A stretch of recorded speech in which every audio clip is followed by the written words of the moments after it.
مستيات بيتنا ኣብ ሱዳን ዝወርድ ዘሎ ግፍዒ ዝተዓዘቡ ገለ ኤርትራውያን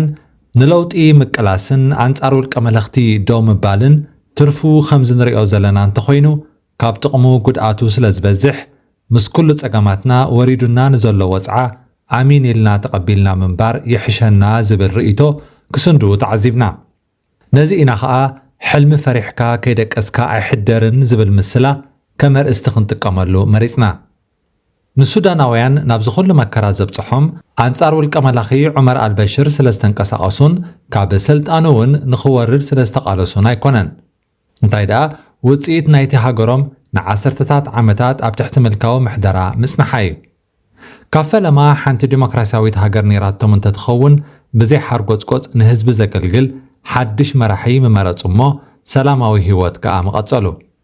ኣብ ሱዳን ግን ስልጣን ህዝቢ ሓደ ውልቀ ሰብ ሒዝዎ ስለ ዝጸንሐ ተካ እውን ኣቐሚጡ ስለ ዘይነበረ እቲ ስልጣን ገቢቱ ዝነበረ ውልቀ ሰብ ማለት ዑመር ኣልበሽር ካብ መንበሩ ምስተኣሌ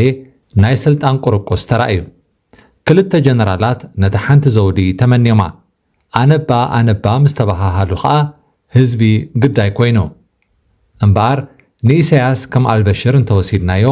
ጽባሕ እንተስ ብተፈጥሮ እንተስ ብቓልሲ ካብ ስልጣኑ ምስተኣሌ ንኤርትራ ንምምራሕ ኣራግጽ ክፍጠር ይኽእል እዩ ምኽንያቱ ኢሳያስ ምክትል የብሉ ተካኢ የብሉ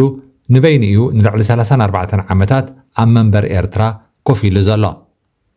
ወዲ ሰብ ክበጽሖ ዝኽእል ናይ ዕድመ ጥርዚ ኸዓ በፂሕዎ ኣሎ ኢሳያስ ዘለዓለማዊ ስለ ዘይኮነ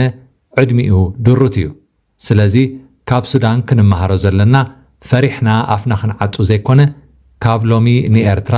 ተካኢ ክንደልየላን ሰላማዊ ምስግጋር ስልጣን ብኸመይ ይፍጠር ክንዝቲ እዩ ሓባእ ቁስሉ ሓባእ ፈውሱ ስለ ዝኾነ ብመጻኢና ፈሪሕና ሎሚ ተዓቢስና ንሙት ዝብል ኣተሓሳስባ ከነወግዶ ይግባአና ጉዳይ ሱዳን ከም ኣብነት ኣምፂኻ ኣብ ኤርትራ ለውጢ ኣየድልየናን እዩ ናብ ዝብል መደምደምታ ምብጻሕ ተቐባልነት የብሉን ውልቀ መለኽቲ ነዛ ስነ ሓሳብ እዚኣ ከስርጹልና እዮም ወትሩ ዝጽዕቱ ምኽንያቱ ንመንበሮም ተውሕስ መንገዲ ስለ ዝኾነት ይደልይዋ እዮም ኣብ ሱዳን ብዘይካ ናይ ስልጣን ቁርቁስ ናይ ደጋ ሓይልታት እውን ነቲ ጸገም ንኸዓቢ ዝተፃወትዎ ተራ ዓብዪ እዩ ምኽንያቱ ዕግርግር ኣብ ዘለዎ ቦታ ንሰራቒ ምቹእ ስለ ዝኾነ ውሕስነት ስቕ ብምባል ወይ ኣፍካ ብምዕባስ ኣየረጋገጽን ናይ ጽባሕ ውሕስነት ብሕጊ እዩ ክጸንዕ ዘለዎ ዜናታት ወፃኢ ኤርቲቪ ጽቡቕ ጌርና እንተስተብሂልናሎም ኣብ ምርጫ ብዛዕባ ዝፍጠሩ ዕግርግራትን ብስም ዲሞክራሲ ዝፍጠሩ ኣሉታዊ ሳዕቤናትን እዮም ዘጉልሑ እዚ ማለት ከዓ ዓለም ብዓለማ ትናወፅያ ዘላ ንስኹም ግን ግርም ኣለኹም እዩ ዘስምዕ ከምኡ ዝሓስቡ ደቂ ዓድና እውን ውሕዳት ኣይኮኑን ኢሳያስ ከይዱ እሞ መን ይኽመርሓኒ ኤርትራ ካብዞም ተቃወምቲ ተሪፍና ኢና ምስ ሓደ ተጸጊዖም ምስ ሓደ ተደጊፎም ንዓድና ከግድዕዋ እዮም ዝብሉ ናይ ስምዒት ቃላት ኣብ ፖለቲካዊ ክትዕ ሃገርና ተደጋጊሞም ንሰምዖም ሓረጋት እዮም ኢሳያስ ጸግዒ ወይ ጎኒ ዘይሕዝ ዝመስሎም የዋሃት ከ ኣለዉ ኢትዮጵያ ባሕሪ ኤርትራ ይምልከተኒ እዩ ትብለሉ ኣብ ዘላትሉ እዋን ኢሳያስ ተቐላጢፉ ናብ ግብፂ ገይሹ መንግስቲ ግብፂ እውን ናይ ኤርትራ ልኡላውነትን ግዝኣታዊ ሓድነትን ኣብ ምሕላው ክሰርሕ ምዃኑ ሓቢሩ እዚ ማለት ኣብ ምፍጣጥ ኤርትራን ኢትዮጵያን ግብፂ ኣብ ጎኒ ኤርትራ ከም ዘላ እዩ ዘረጋግጽ ኣልሲሲ ፍትሓዊ ወይ ብዛዕባ ኤርትራ ስለ ዝግደስ ግን ኣይኮነን እንታይ ደኣ ነዛ ኢትዮጵያ ትበሃል ሃገር ብዝከኣሎ መጠን ክቃለሳ ስለ ዘለዎ እዩ እዚ ኸዓ ንረብሕኡ ክብል እዩ ኢሳያስ ግን ኣብ እዋን ጸገሙ መን ከድሕኖ ይኽእል ምስ መን ተጸጊዑ እንታይ ክገብር ኣለዎ ጽቡቕ ገይሩ ዝርዳእ ሰብ እዩ ወያነ ከቢድ ማህሰይቲ ክወርዳ ወይ ካብ ሱራ ክትመሖ ኣለዋ ኢሉ ምስ ደምደመ ምስ ኣብዪ ተዓራሪኹ ካብኡ ዘይትጽበዮ ብዙሕ ፍኽሰት ኣርእዩ ኸዓ እታ ዝሓሰባ ፈጺምዋ ኣብ ኩናት የመን ምስተን የዋፅኣኒ እየን ዝበለን ሃገራት ስዑድያን ኢማራት ዓረብን ጸሚዱ ኣብዚ እዋን ከኣ ምስ ፋኖ ወያነ ግብፂ ስዑድያን ካልኦትን ዓሪኹ ክመጾ ንዝኽእል ሓደጋ ይከላኸል ኣሎ እዚ ግን ሓደ መዓልቲ ንኤርትራ ካልእ ሓደጋ ሒዙላ ክመጽእ ይኽእል እዩ እተን ፈተውቲ ዝበሃላ ሃገራት ኣብ መሬትና ናይ ኢዶ ዙር ኩናት ከካይዳ ይኽእላ እየን ንሱዳን ከምኡ እዩ ኣጋጢምዋ ዘሎ بتي إمارات عربين روسيان بتي سعوديان قبطن قليين نتحد جنرال قليين كأ نتخال جنرال بمدقاف عمرت سودان دم يخعوا اللوا كونتات قرن أفريقيا أسكا في إيزالو إسياسن أبين أبز أوان نناتهم زرايات تقميتهم اللو نابتقندر استنا مس أن ملسجن حلم فرحنا كيدك أسنا أين حدر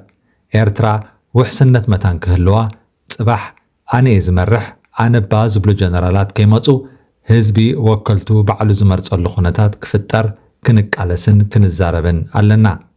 عبدتو صباح مستفنجرة حدقو كم زناي سوداني زخون تمالي سودان أب أوان عمر البشر نيرتراوان كي ترفه تسألال كوينا زنبرت هاقريا وشتا مشمشا سلت أنحت جن اتول كملاخي كاب سلطان مستقالي إذن رئو زلنا سعبين تحاريسو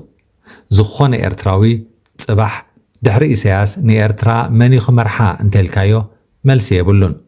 قمتات قنالو قال ودي إسياس كمتسيو يبلو قال عشب زبالو خاء إسياس نابي مسكده إلوم درق إلوم نسو حدن مودأتان مرح مخانو كأمونو خاء هردق يبلو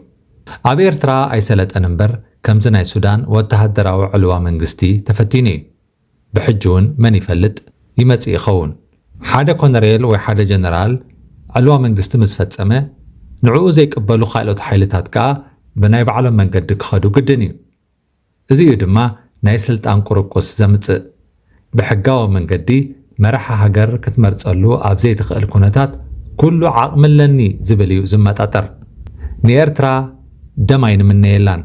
لومي صبق الله وي كم سودان كيتخون إلنا خا عفنا عين عبسلان